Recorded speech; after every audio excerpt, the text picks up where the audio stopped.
El anuncio fue un trueno en la tranquilidad habitual de la agencia libre. Una sacudida sísmica que resonó desde la costa oeste hasta el corazón de Queens. Los Dodgers de Los Ángeles habían asegurado a Edwin Díaz con un contrato impactante de 3 años y $69 millones. Este movimiento no era una mera adquisición, era una declaración de guerra. Una reafirmación categórica del compromiso de la franquicia angelina con la búsqueda implacable de su tercer título de Serie Mundial. La cifra, 69 millones, era escandalosa para un cerrador, pero el significado era aún mayor. Los Dodgers estaban dispuestos a pagar cualquier precio para solidificar su bullpen y borrar cualquier duda sobre su dominio. Sin embargo, lo que parecía ser una simple transferencia de talento se reveló rápidamente como la detonación de una bomba de relojería en la acera de enfrente. La llegada de Díaz a los Dodgers no solo fortaleció a un gigante, sino que, de manera indirecta e inmediata, sirvió como el catalizador de lo que solo puede describirse como el colapso organizativo de otro equipo de élite, los Mets de Nueva York. El epicentro de esta implosión no se encontraba en las tácticas del juego, sino en el corazón financiero del club, centrado inequívocamente en la figura del jugador con el salario más alto de toda la organización. Un sueldo que superaba con creces el presupuesto de naciones pequeñas, y que había erigido un muro de resentimiento y división interna. Este muro, que había crecido silenciosamente durante años, finalmente se derrumbó con el anuncio de Díaz. Lo que siguió no fue una simple reorganización de vestuarios, fue un desmoronamiento total de la estructura de poder de los Mets.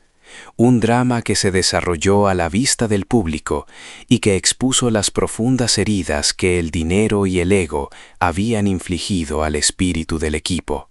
Las tres figuras clave de la franquicia neoyorquina, Edwin Díaz, Pete Alonso y Francisco Lindor, los pilares sobre los que se suponía que se construiría el futuro de la organización, salieron a la luz en una serie de entrevistas y conferencias de prensa sin precedentes. Sus declaraciones, emitidas prácticamente en vivo, no solo criticaron abiertamente el contrato de la estrella mejor pagada de la franquicia, sino que se atrevieron a exponer su verdadero rostro, destapando una cultura tóxica que había permanecido oculta bajo la alfombra de los resultados deportivos. El clímax de esta ola de confesiones se produjo durante la rueda de prensa de presentación de Díaz con los Dodgers. Lejos del glamour y la euforia de su nuevo hogar, el lanzador puertorriqueño, habitualmente reservado y profesional, confesó un hecho impactante que había mantenido en secreto incluso a sus colegas más cercanos en los Mets. Estaba sufriendo un acoso psicológico severo por parte del jugador mejor pagado.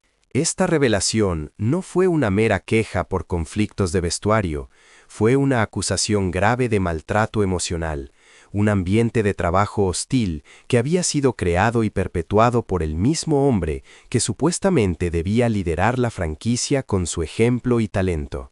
Díaz detalló cómo este jugador no solo lo acosaba directamente, sino que exigía repetidamente que fuese retirado de las rotaciones, criticando abiertamente su capacidad de picheo y envenenando el ambiente del camerino hasta convertirlo en un espacio insoportablemente tenso. La confesión de Díaz fue el golpe de gracia, la validación pública de la desesperación que había llevado al cerrador a buscar refugio en Los Ángeles.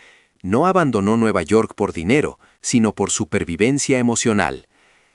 La onda expansiva del testimonio de Díaz no se detuvo ahí.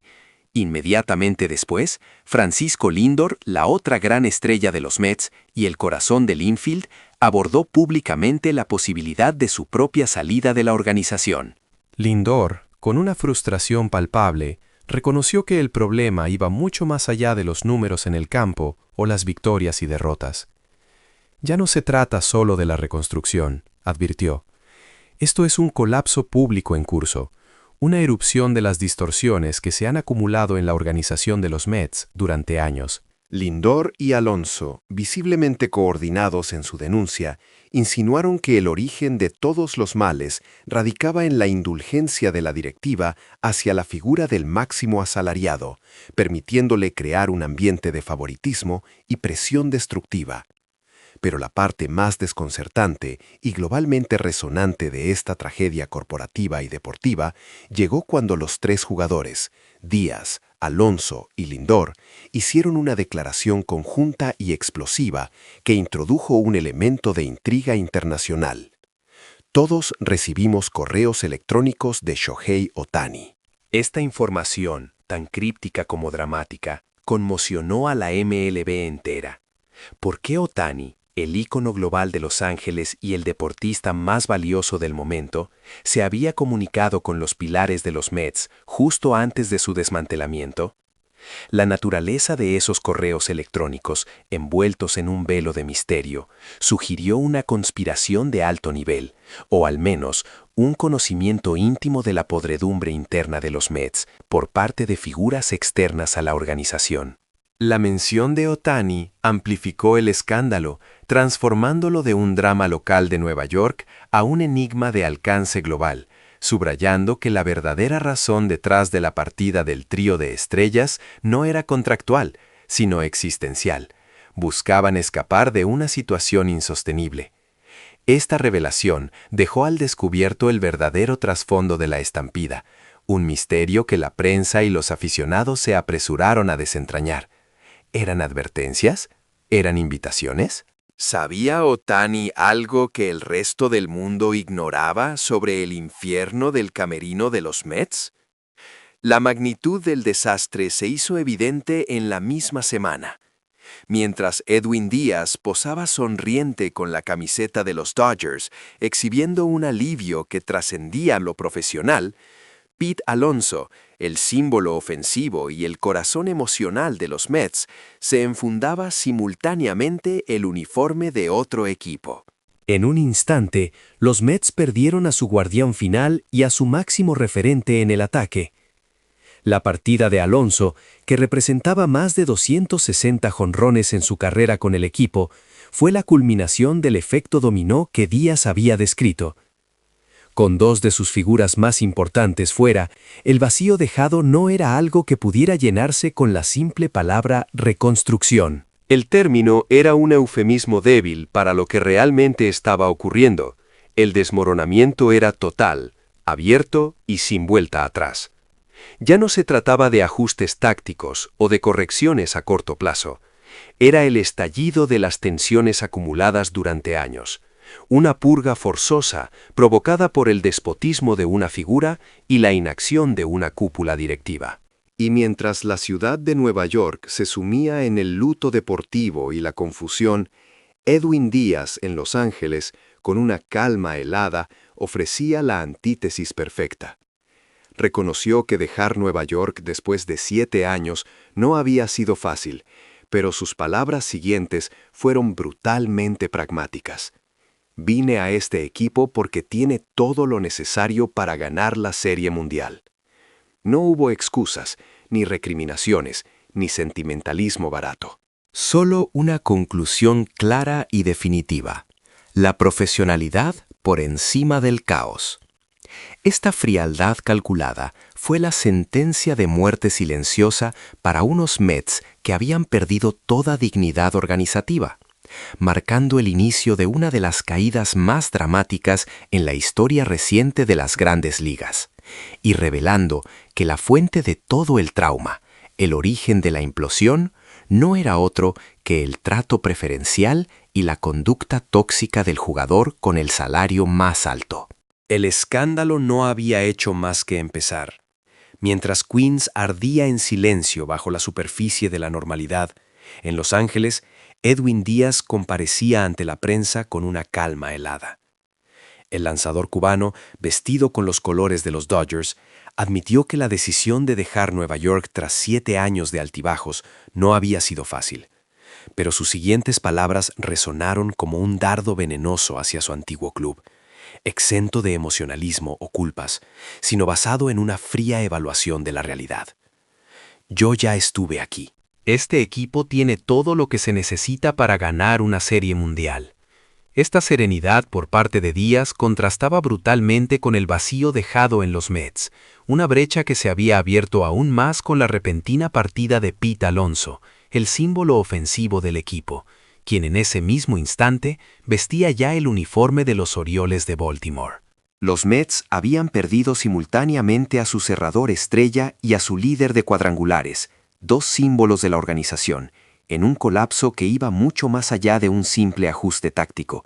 Era la manifestación pública de una distorsión estructural acumulada durante años en el seno de la organización neoyorquina. Sin embargo, la verdadera sorpresa llegó cuando Díaz, por primera vez, reveló públicamente la razón fundamental de su salida, señalando una única fuente como el origen de toda la cadena de eventos, el jugador franquicia con el contrato más alto.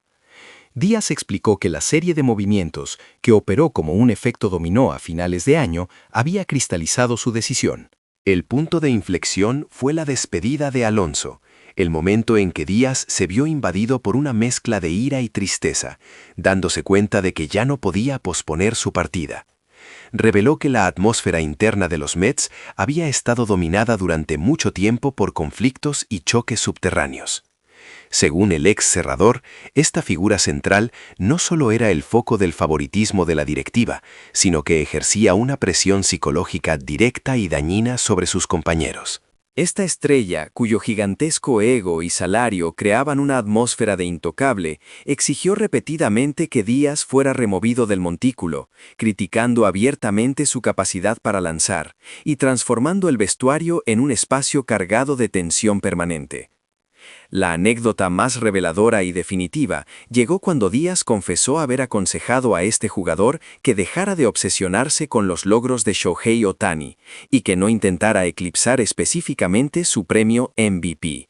La reacción del jugador franquicia fue de furia ciega, una demostración de soberbia tan explícita que mostró a Díaz que él ya no tenía lugar en esa cultura. Para él, la decisión no fue un acto de cobardía o huida, sino una elección necesaria para buscar un nuevo ambiente, uno donde el respeto, la unidad y los valores colectivos existieran de verdad, algo que claramente se había evaporado de Queens. El bombazo de Díaz fue inmediatamente secundado por Francisco Lindor. Apareciendo en un programa de televisión nacional, el campocorto no pudo ocultar su frustración por la salida en masa de jugadores clave, enfatizando que el problema no era monetario o contractual. Lo más grave, según Lindor, era el marcado deterioro del ambiente de equipo. Él describió la situación interna de los Mets con una frase escalofriante: una guerra civil silenciosa, donde, sin gritos ni enfrentamientos físicos, el silencio y la división invisible corroían al equipo de manera lenta y peligrosa. Lindor fue categórico: se pueden comprar jugadores estrella, pero el espíritu de equipo no se compra con presupuesto, ni tampoco se puede reparar fácilmente. Y la comparación que hizo Lindor fue la estocada final, señalando que los Mets habían cometido un error fundamental al compararse con los Dodgers en la puja por Ohtani, pues el valor de la estrella japonesa no solo residía en su talento bidireccional, sino en su constante disposición a anteponer el equipo a su propio ego, un rasgo inestimable que no se puede cuantificar en dólares. Mientras la controversia se desataba, Pete Alonso, ahora en Baltimore, echó más leña al fuego al afirmar que el colapso de los Mets no era una falta de talento, sino una crisis estructural impulsada por un individualismo excesivo, declaraciones divisivas y la incapacidad de la directiva para controlar a la figura problemática. Alonso reveló que la directiva había ignorado advertencias previas, incluso del propio Aaron Judge, quien había puesto en duda el valor a largo plazo de un contrato faraónico para ese jugador, cuyo historial ya arrastraba problemas desde su época en los Yankees. Los Mets, concluyó Alonso, habían colocado una bomba gigante en el corazón de su propio equipo, y ahora pagaban las consecuencias de haber priorizado el ego sobre la cohesión. El escándalo, lejos de apaciguarse, reveló la verdad brutal. El talento puede ser comprado, pero la humildad y la cultura de equipo son la base real del éxito sostenible, un principio que los Dodgers habían adoptado como regla de oro, mientras que los Mets lo habían desechado con consecuencias catastróficas.